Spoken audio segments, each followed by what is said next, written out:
네, 우리 14일자 말씀 열왕기상 16장 29절부터 34절까지 한 절씩 교독하겠습니다. 저부터 읽겠습니다. 유다의 아사 왕 제38년에 오므리의 아들 아합이 이스라엘의 왕이 되니라.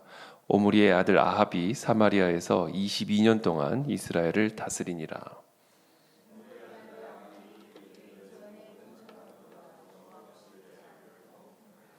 느밧의 아들 여로보암의 죄를 따라 행하는 것을 오히려 가볍게 여기며 시돈 사람의 왕 엣바알의 딸 이세벨을 아내로 삼고 가서 바알을 섬겨 예배하고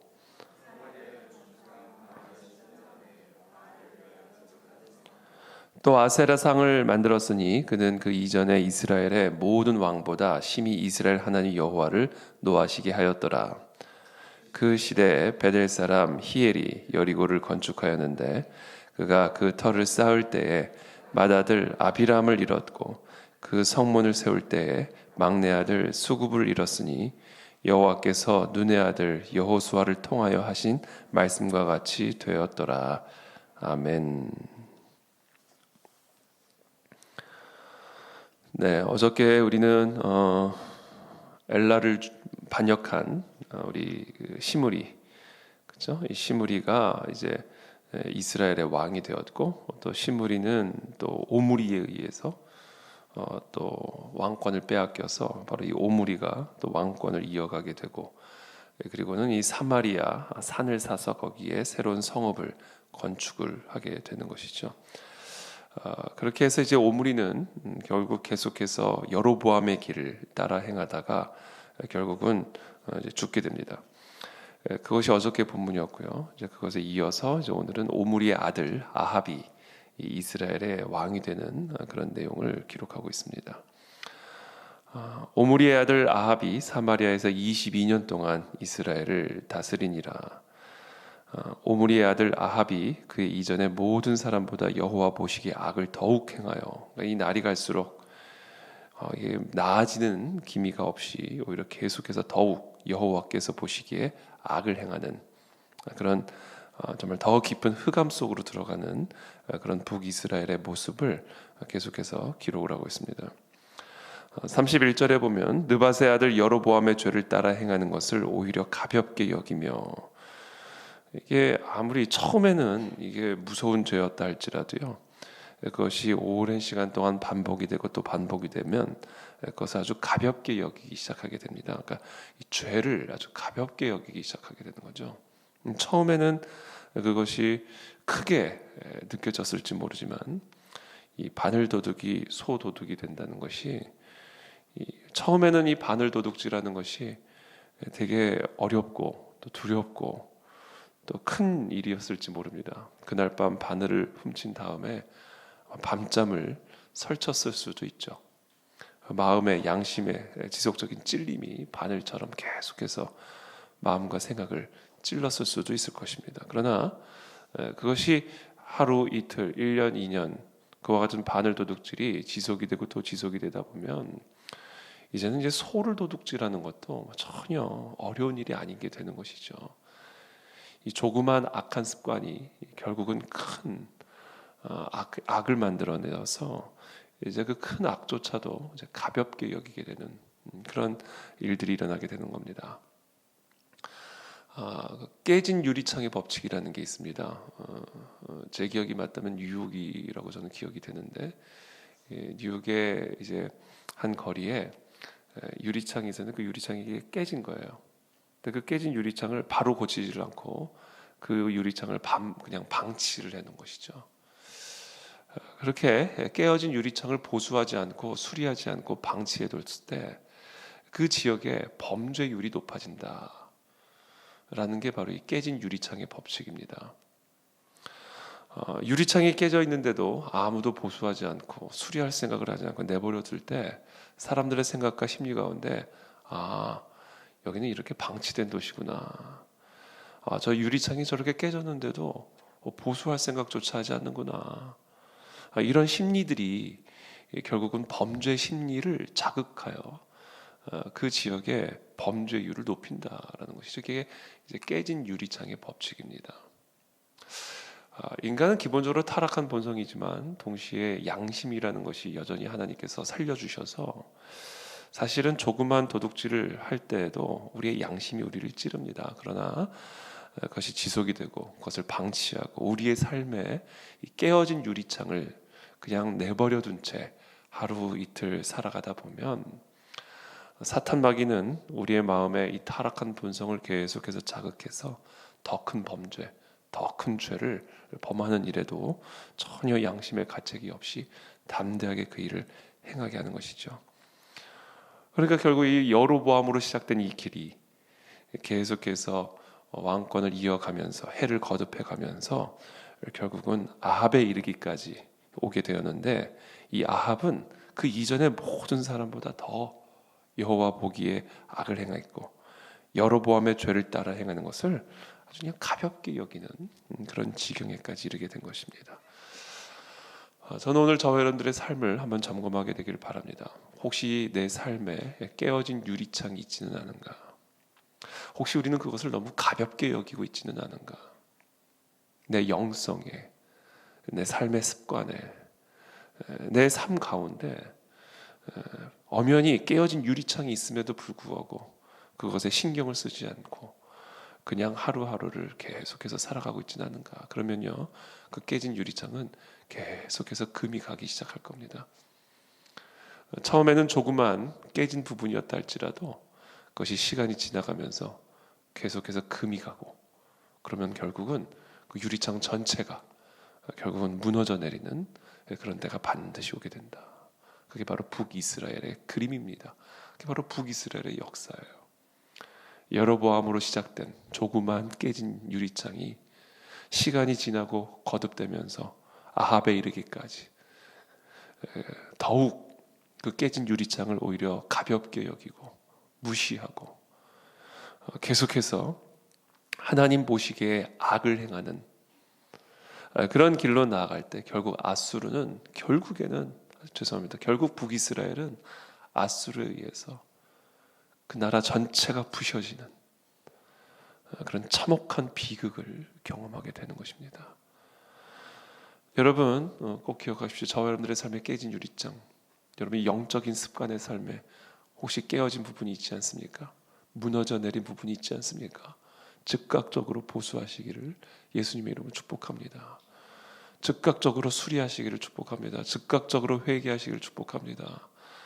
그것을 절대로 내버려 두지 않게 되길 바랍니다. 아수르가 찾아오는 날이 반드시 옵니다. 아수르에 의해서 산산조각이 나는 날이 반드시 찾아옵니다.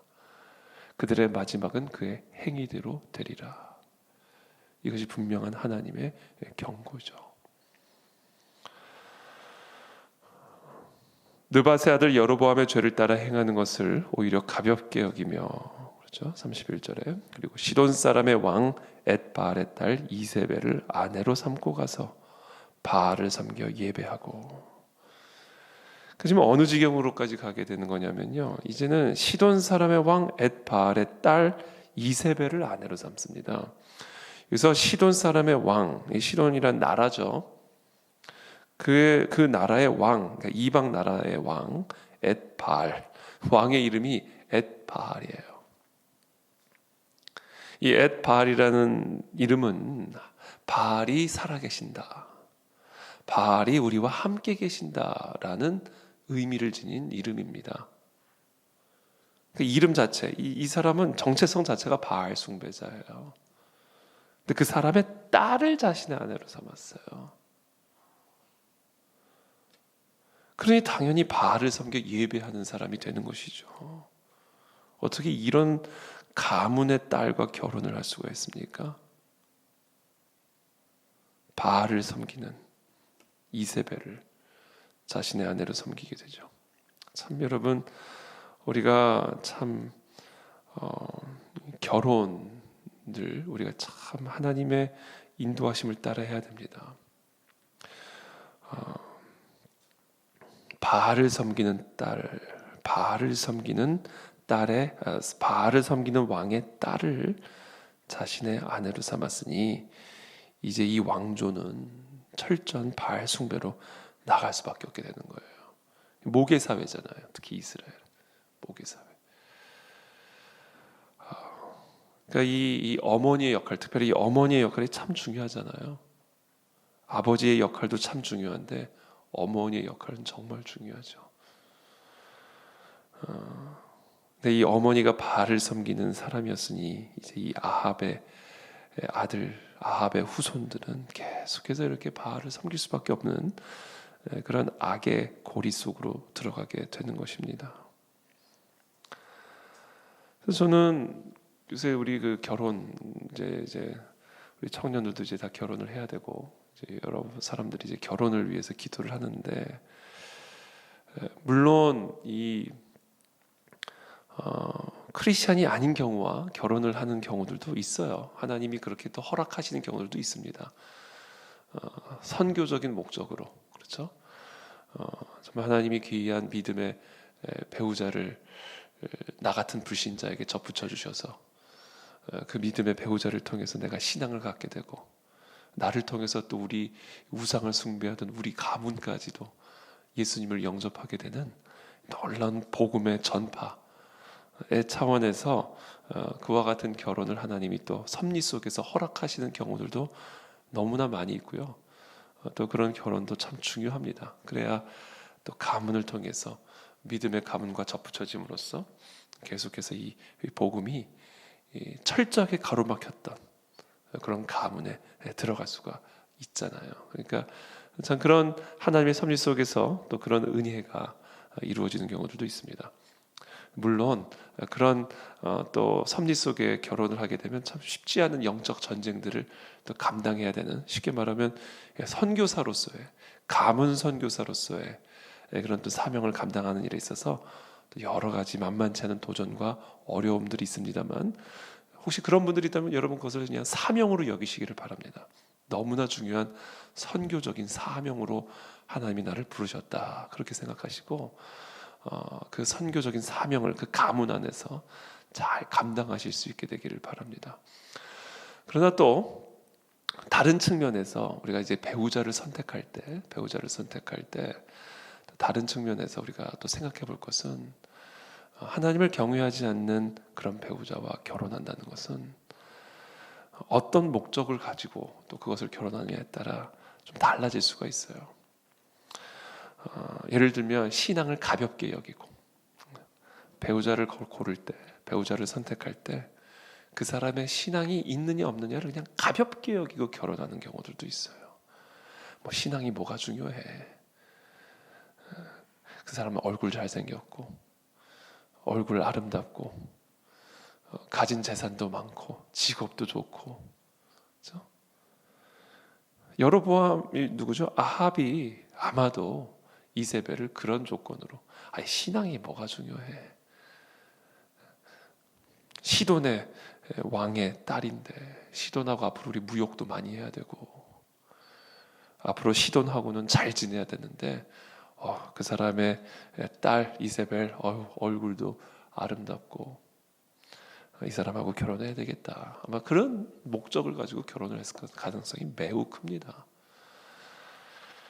이제 그런 경우에는 이건 정말 큰 어려움을 갖게 되죠. 이제 신앙을 빼앗겨요. 결국은 신앙을 빼앗기게 됩니다. 신앙을 가볍게 여기는 사람이니까. 그런 경우들이 너무 많아요. 믿음의 가정에서 태어나가지고 신앙생활 잘 하다가 전혀 신앙이 없는 사람과 결혼을 해가지고 결국은 자기까지도 신앙을 잃어버리는 이 아합의 길을 걸어가는 사람들이 얼마나 많은지 모릅니다. 예전에는 청년 시절에는 신앙생활 열심히 하다가 그렇게 신앙을 가볍게 여기고 불신자 배우자를 만나 결혼을 해서 자꾸 주일만 되면 놀러 가자 그러는 거예요. 이제 자꾸 교회 자꾸 가지 마라, 광신자냐, 뭐 새벽에도 나가고 밤에도 나가고 광신자냐, 나랑 놀자, 나랑 밥해 먹자 이제 이런 거죠. 그러면 이제 신앙을 잃어버리게 되는 거예요. 이건 보통 심각한 문제가 아니죠. 그러나 많은 경우 종종 그런 신앙을 가볍게 여기고 불신자와 결혼하는 경우들이 너무나 많다. 그런 경우는 정말 이 여로보암의 길을 걸어가게 되는 겁니다. 깨진 유리창이 시작이 되는 거예요. 그런 타협이 결국 그의 삶에 결정적으로 깨진 유리창으로 만들어져서 결국 그 삶에 큰 어려움들이 주어지게 되는 것이죠. 여로보암의 길을 걸어가게 되는 것이죠. 근데 또 다른 측면이 있습니다. 결혼에서 또 다른 측면. 지금 제가 말씀드린 게 이게 좀 다 다른 측면이에요. 또 다른 측면이 있는데 뭐냐면 또 어떻게 보면요. 이 신앙이라는 게 사람의 신앙이라는 게 이게 믿을 수가 없어요. 정말 신앙이 좋다고 생각해서 결혼을 했는데 이 신앙이 있는 게 아니에요. 믿음의 가문이라고 그래서 결혼을 했는데 다 장로님이고 원사님이고 목사님이고 그래서 결혼을 했는데 이게 뭐 신앙이 아닌 거예요. 그런 경우들이 너무 많아요. 그래서 또 어떤 면에서 보면 이게 신앙을 믿을 수가 없어요. 그 사람 신앙이 있다 이 말을 믿을 수가 없는 거예요. 그 사람 교회를 다닌다 그 말을 믿을 수가 없는 겁니다. 왜냐하면 가라지가 너무 많이 섞여 있거든요. 예수님의 경고예요. 그래서 그 사람이 신앙생활을 오래 했다, 모태 신앙이다, 뭐 믿음의 가정 안에서 태어났다, 이거 믿고 또 결혼할 수도 없는 겁니다. 왜냐하면 신앙이라고 하지만 신앙이 아닌 경우들이 너무나 많아서 사실상 불신자나 다름이 없는 그런 신앙인들이 너무 많아요. 불신자까지는 아니어도 신앙은 있는데 너무 왜곡된 신앙, 너무 치우친 신앙, 그런 신앙을 갖고 있는 사람들도 너무 많아요. 그래서 저는 또 어떤 면에서는요, 특별히 청년시대 신앙이라는 게 결혼하고 직장생활하고 나면 이 신앙 그냥 어떻게 될지도 모르는 신앙들이 너무 많아요. 제 주변에도 청년 시절에 신앙 열심히 하다가 신천지 간 사람들도 있어요. 지금은 뭐 교회 완전히 떠난 사람들도 너무 많아요. 이 청년 시절의 뜨거운 신앙이라는 게 이게 또 어떻게 될지를 모르는 겁니다.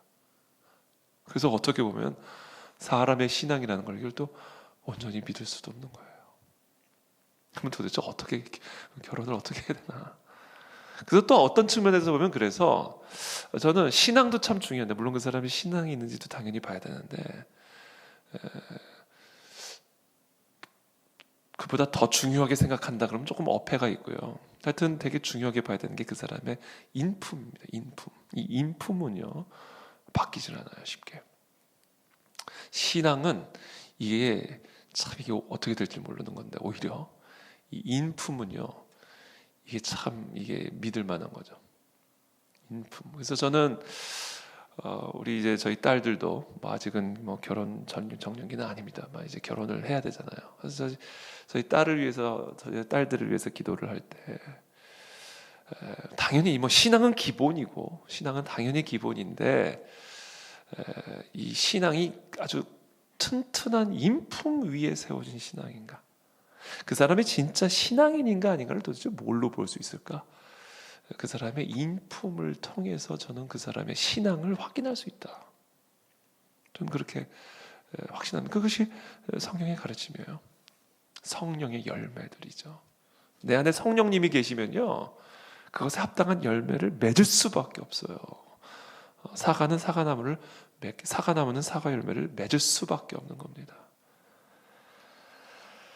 그래서 우리가 이제 우리 자녀들 다 이제 결혼을 해야 되고 또 지금 현재 결혼을 또 기도하고 있는 분들도 또 많이 계실 텐데 여러분 꼭 신앙 이것을 타협하지 말기를 축복합니다.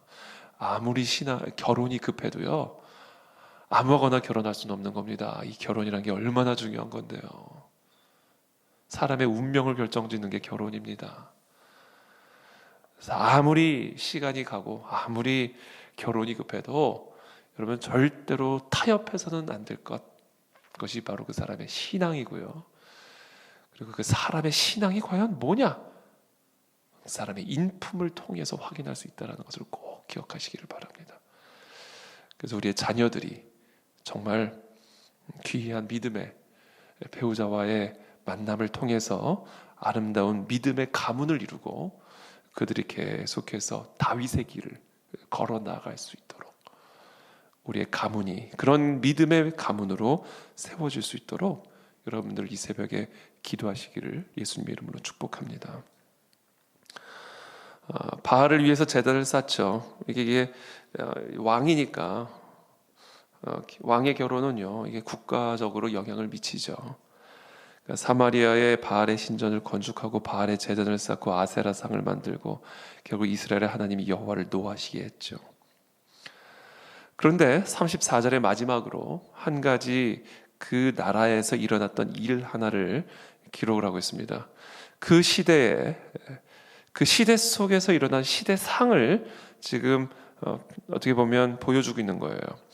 베델 사람 히엘이 여리고를 건축했는데 그가 그 터를 쌓을 때 맏아들 아비람을 잃었고 그 성문을 세울 때 막내 아들 수굽을 잃었으니 여호와께서 눈의 아들 여호수아를 통하여 하신 말씀과 같이 되었더라.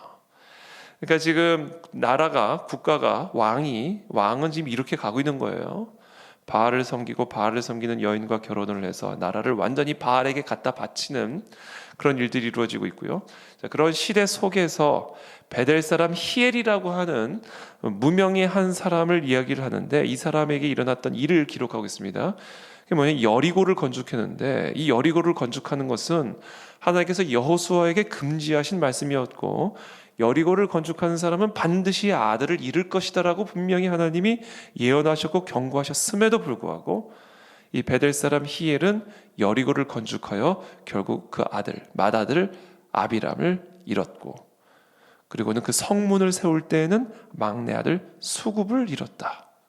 이렇게 기록을 하고 있습니다. 여러분 이것을 무엇이라고 부르는지 아세요?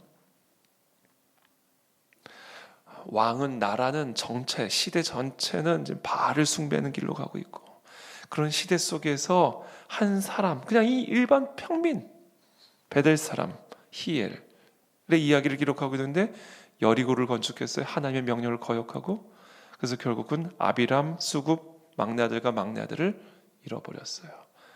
이런 사건을 뭐라고 부르는지 아십니까? 이런 사건을 부흥이라고 부릅니다. 부흥. 하나님이 강림하시는 사건이 부흥이에요. 하나님의 살아계심을 드러내주시는 사건이 부흥입니다. 그러니까 다윗의 길을 걸어갈 때는요, 하나님이 강림하시며 형통한 승리의 축복이 임함으로써 부흥이 일어나는 것이고요.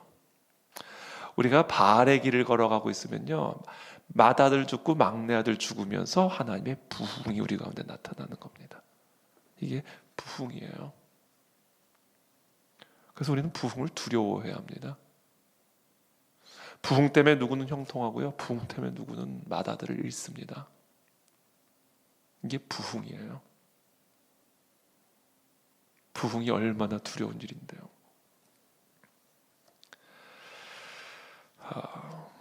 저는 하나님의 살아계심이 우리 가운데 드러날 줄을 믿습니다. 그건 하나님의 소망이고 소원이에요. 여러분들이 원든 원치 않는 건 중요한 게 아니에요. 하나님은 그걸 원하세요. 다만 어떤 부흥을 맞이할 것이냐, 그 차이가 있을 뿐입니다. 다윗의 길을 걸어가고 있는 자들에게 하나님은 하나님의 살아계심을 하나님의 형통한 승리의 은혜로 보여주실 것이고, 여로보암의 길을 걸어가고 있는 자들에게는 맏아들을 잃고 막내 아들을 잃는 저주와 심판으로서 하나님의 살아계심을 우리 가운데 생생하게 보여주실 것입니다. 하나님 우리 가운데 부흥을 허락하여 주시옵소서. 그래야 여로보암의 길을 걸어가고 있는 자들은 그들의 곧은 목이 꺾이게 도와주셔서, 비록 맏아들과 막내 아들을 잃은 고통은 말할 수 없는 큰 고통이겠지만, 그러나 하나님 그런 고통을 통하여서라도 여로보암의 길로부터 돌이키는 회개의 은혜가 이 나라와 이 민족 가운데, 우리 교회 가운데, 개인의 삶 가운데 허락하여 주시옵소서. 하나님, 그와 같은 일들이 우리 가운데 일어나기 전에 오늘 이와 같은 기록을 통하여 마음의 두려움을 갖게 하여 주옵시고, 우리의 삶에 깨어진 유리창을 점검하여 여호와의 말씀 앞으로, 여호와의 임재 앞으로 돌아오는 진정한 회개의 은혜가 우리 가운데 일어나게 하여 주시옵소서. 여러분, 이것이 오늘 저와 여러분들의 두렵고 떨리는 이 새벽의 기도가 되기를 예수 그리스도 이름으로 축복합니다. 기도하겠습니다. 살아계신 하나님, 이 시간 기도합니다. 정말 살아계신 하나님의 임재를 우리는 얼마나 두려워하고 있습니까? 우리의 삶 가운데, 이 교회 가운데 충만한 그 하나님의 영광스러운 임재에 대해서 우리는 얼마나 두렵고 떨리는 마음을 갖고 있습니까? 우리는 얼마나 잠들어 있습니까?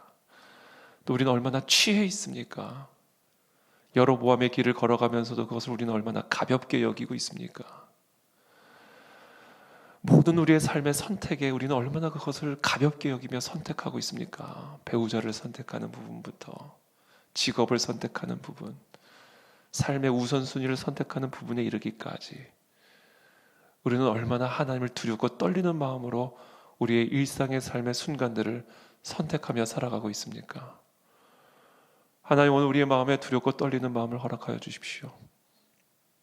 이 베델 사람 히엘에게 임한 이 무서운 하나님의 심판과 저주, 말씀대로 심판하시는 그 하나님의 무서운 저주를 우리는 얼마나 반면교사로 삼고 우리의 마음에 이 두려움의 불이 우리의 마음을 사로잡고 있습니까? 하나님, 오늘 이 새벽에 우리의 잠든 영혼들을 다시 한번 깨워주시고 우리 가운데 충만한 하나님의 그 두렵고 떨리는 영광스러운 임재 앞에 우리의 곧은 목을 꺾어주시고 아버지 앞에 엎드리게 도와주시며 우리의 삶에 조금이라도 금이 난 깨어진 유리창을 더 철저하게 점검하여 회개의 자리로 나아가 하나님의 그 모든 무서운 부흥의 심판, 그 부흥의 저주로부터 우리들을 구원하여 주옵시고 하나님, 다윗의 길로 돌이키는 사랑 우리 모든 성도들의 삶이 되어지도록, 우리 한국교회가 되어지도록 하나님의 은혜를 베풀어 주시옵소서.